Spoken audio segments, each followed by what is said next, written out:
Welcome back to the channel. Today I'm going to walk you through the complete step-by-step quest to unlock the WARDEN'S BLIGHT wonder weapon on Rex Infernus.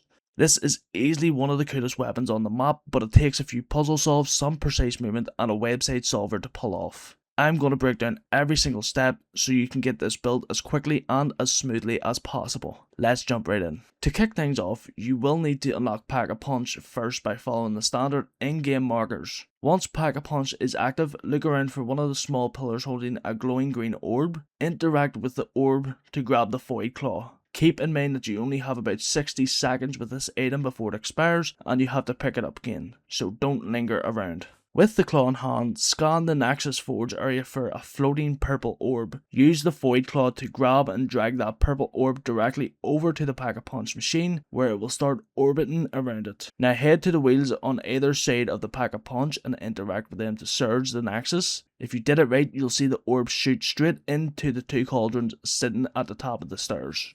Before starting the next part, make sure you go ahead and buy PhD. Once you have it, make your way over to the Dravakar entrance. Right as you walk inside, turn around, grab your grappling hook and pull yourself up to this high platform above. Once you're on the platform, face the right wall and you want to perform a PhD dive straight into it. The explosion will shatter the wall and reveal an item called the Fracture of Nyxara. Grab it off the wall and head out. Now you want to head over to Nyxara Sanctuary, also known as the Dragon Head area. Grab this grappling hook at this location. You want to turn to your right and grapple just above this crystal holder. When you get close enough, press your interact button to place the Fracture of Nyxara down. With that set up, run all the way back to Pack-a-Punch. And remember those cauldrons we lit in step 1? Pick up the Astral Flame, the purple flame from either side of the Pack-a-Punch. Sprint all the way back to the rear of Nyxara Sanctuary with the flame in hand. Look up at the wall and you will see a giant eye. Aim slightly above the eye to guarantee a direct hit. Then shoot your flame straight into it. Your job is to line up and navigate that bouncing orb so it hits every single crystal in the room and the adjacent room. Once you get the orb to hit the final crystal,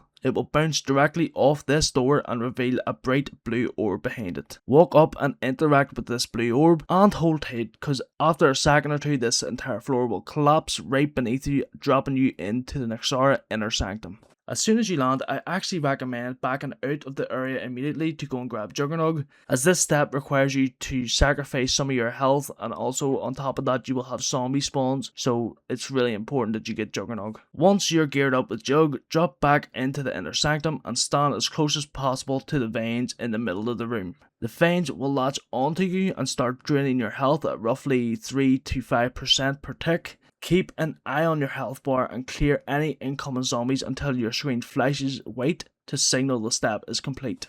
At this point you want to flip the round. Wait about 5 to 10 seconds into the fresh round, then walk back up to the veins and interact with them. Your character will go into a cutscene and pull out a fruit from the veins and eat it, which immediately teleports you into the forest.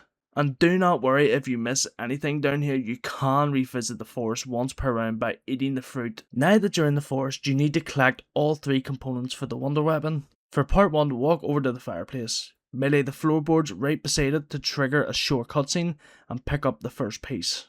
For part 2, head directly across the fireplace to this large rock structure. Approach the corpse resting against it to trigger the second cutscene and grab the second piece. For the final part, go over to the opposite side of the spawn area near the cavern entrance. Walk up to this location to trigger the final cutscene and claim your final piece.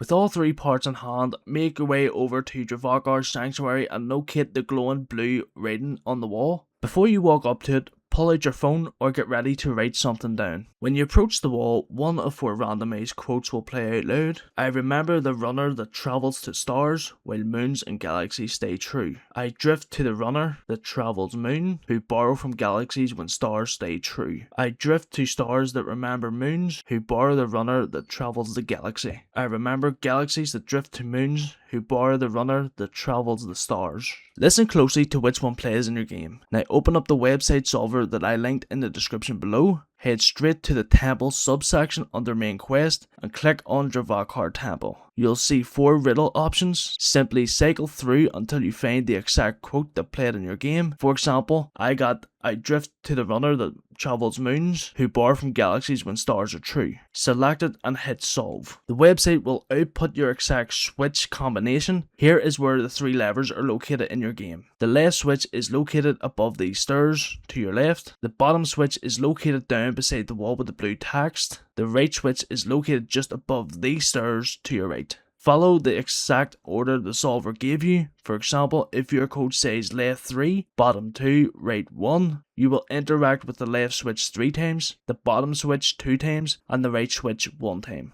Once all switches are hit in order, walk up to the main pillar and interact with the side of it. Your screen will flash white and the pillar will slowly lower to the floor, opening up a secret room. Grab the grappling hook, pull yourself into the newly revealed area, and walk up to this anvil, interact with it, wait a couple of seconds, and you'll be holding the Warden's Blight wonder weapon. That is everything you need to know to get your hands on the Warden's Blight on this map. If this guide helped you out or saved you some time, make sure to drop a like, leave a comment if you hit any snags, and subscribe to the channel for more zombies guides. Thanks for watching, I'll see you guys in the next one.